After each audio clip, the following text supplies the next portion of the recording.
உறவை தொட்டுக்கிட்டாதான் நீ நட்புகிட்ட பழகணும். உறவு சம்மதிக்கலைன்னா நீ நண்பன் கிட்ட பழக முடியாது. உறவுன்றது நம்ம கை மாதிரி. இப்படி பாருங்க, ஆடியன்ஸ் பார்க்கணும். எங்க போனாலும் இந்த நட்பு ஒரு மைக்க பிடிச்சிச்சுன்னா நல்ல செய்யாத யாராவது ஒரு நண்பரை பேசலாம். ஆனா உறவு நம்ம கை மாதிரி போலவே வரும். ஆனா நட்பு இந்த மைக் மாதிரி முடிஞ்சிச்சுன்னா போயிட வேண்டியதுதான். மைக் மாதிரி நட்பு இந்த நேரத்துக்கு உதவும், அவ்வளவுதான். அதுக்கப்புறம் உதவாது. உறவு நம்ம பிறக்கிறதுல இருந்து இறக்குற வரைக்கும் கூட வரும். நட்பு பாதிக்கலாம் வரும். பள்ளிக்கூடம் படிக்கிறதுல இருந்தா நட்பு வரும். பள்ளிக்கூடம் படிக்கும் போது, காலேஜ் படிக்கும் போது ஒரு நட்பு, கல்யாணமும் ஒன்று ஆயிடுச்சுன்னு வச்சுங்க, அந்த நட்பு காணாம போகும். அவன் ஒரு பக்கம் வேலைக்கு போயிடுவான், இவன் ஒரு பக்கம் வேலைக்கு போயிடுவான். ஏதாவது ஒரு கல்யாண காட்சின்னா தான் ஒன்று செய்வாங்க. ஆனால் உறவு எப்பவுமே கூடவே இருக்கும்.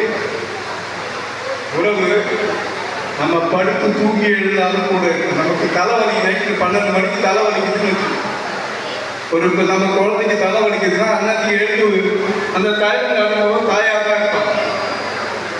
அதாவது வளர்ந்த பையனா கூட இருக்கும்.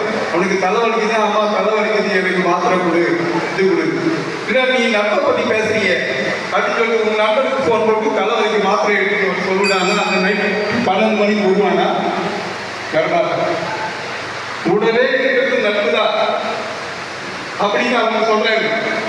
ஆனா கூட இருக்கிற உறவுகளை பத்தி அவங்க அதனால நல்ல நட்புன்றது புத்தகங்கள். நல்ல நட்பு புத்தகம். இந்த புத்தகம் படிச்சு முடிக்கிற வச்சுன்னா படிச்சு முடிச்சுட்டா வச்சுட்டு வேண்டியதான்.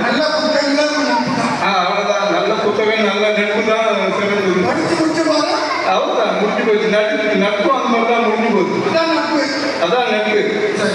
ஆனா உறவு அப்படி கிடையாது, எப்பவுமே கூட.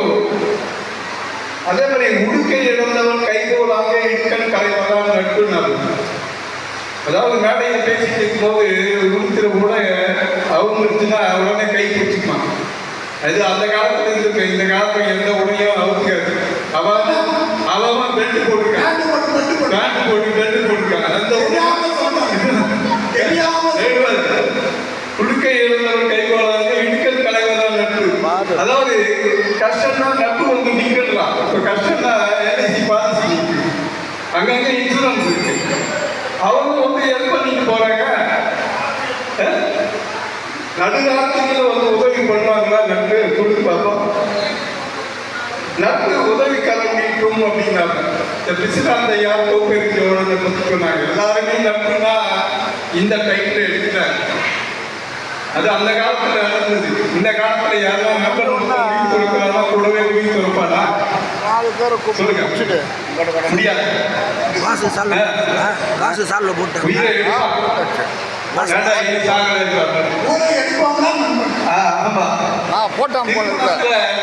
ஓடியாடி விளையாடுவாங்க, ஓடியாடி எல்லா வேலையும் செய்யறாங்கன்னு சொல்றாங்க. ஆமா, கூட இருந்து எல்லாம் செஞ்சாலும் அந்த கல்யாணத்துல அந்த மாப்பிள்ளைக்கு மச்சான் தான் அவங்க ஆசியாவில் போனோம்னா கூட அவங்க மாமனார் மாமியார் தான் பாது பூஜை பண்ணணும். என்னால் முடியாது, உன்னோட ஃப்ரெண்டை வச்சு பாது பூஜை பண்றாங்க. அப்பா மடியில தான் பொண்ணு உட்காந்து தாலி கட்டிடும். ஆனா ஃப்ரெண்டு, நல்ல ஃப்ரெண்டு, அந்த அப்பாவுக்கே ஃப்ரெண்டு, அப்பாவோட ஃப்ரெண்ட்லயே வந்தா வேண்டி தாலி கட்ட சொல்லுவாங்க. பொண்ணுக்கு முடியாது. அது மாதிரி நாத்தனார் விளக்கு எடுக்கணும். அந்த ஃப்ரெண்டோட பொண்ணோட தோழியே விளக்கு எடுப்பாரா? அங்க உறவு தான் இல்லை. இந்த மாதிரி நிறைய செயற்கை சுவாசம் அப்படின்னு. செயற்கை சுவாசம் கூட எவ்வளவு நேரம் இருக்கும்? எவ்வளவு நேரம் இருக்கு செயற்கை சுவாசம்? கொஞ்ச நேரம் தான். இருக்கிற வச்சுதான். அது நட்பு அந்த மாதிரி தான். நட்பு இருக்கிற வச்சுதான். நட்புன்றது பாயசம் மாதிரி. பாயசம் பாயசம் அப்படி. ஆமா, என்ன பாயசத்தை குடிக்கலன்னா என்ன ஆகும்? கொஞ்ச நேரத்தில் அது பாயசமா மாறி உணவே பண்ணுங்க. ஆமா, உறவுகளிடம் கடன் கேட்டுப்பா அப்படின்னு சொல்றாங்க. உறவுகளிடம் கடன் கேட்டா உறவுகள் 1000 பேர். நமக்கு தலைமுறை 7 தலைமுறை சொல்றாங்க. நம்ம முதல் தலைமுறை, இரண்டாவது உறவுகள்ல 7 தலைமுறை உண்டு.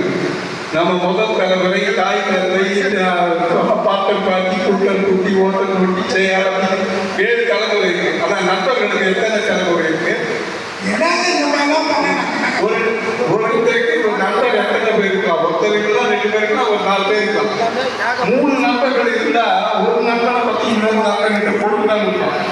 ஆமா, நல்லது செய்ய மாட்டான். ஏன்னா அவன் என்கிட்ட நல்லா பழகலையே, என்கிட்ட மட்டும் நல்லா பழகிறானே போட்டு கொடுப்பான்.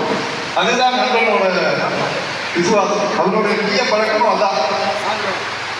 அத மாதிரி எவ்வளவு சொல்லிட்டு போலாம். சரி, இத்துடன் என்னுடைய உரையை முடிவு சொல்லி